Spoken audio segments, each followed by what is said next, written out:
ছোট্ট বন্ধুরা, এই যে দেখো, তোমরা কিন্তু ঘরে বসে বসে মোবাইল না দেখে চাইলে কেলে দিয়ে অনেক কিছু বানাতে পারো।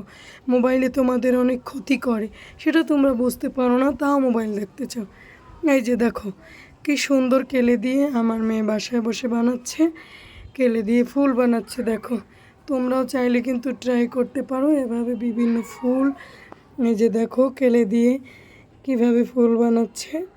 এগুলো বানাচ্ছে পিঠা। ওই যে একটা চুড়ি বানিয়েছে, চুড়ির উপরে ডিজাইন করেছে, এই একটা ফুল বানাচ্ছে। তারপরে আবার সে প্লাস্টিকের বোতল কেটে সেইটার উপরে ফুল বানিয়ে বানিয়ে সেট করেছে।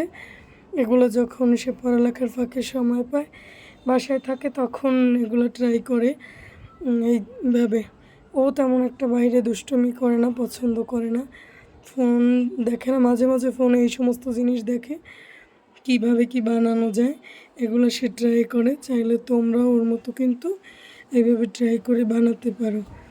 এই যে চুড়ির উপরেও কিন্তু ডিজাইন করেছে, তারপরে এই যে পিঠা বানাচ্ছে এইভাবে, মানে বলতেছে সে আম্মু এইভাবে কিন্তু তুমিও চাইলে পিঠা বানাইতে পারো, তোমরাও ট্রাই করো বাসায়।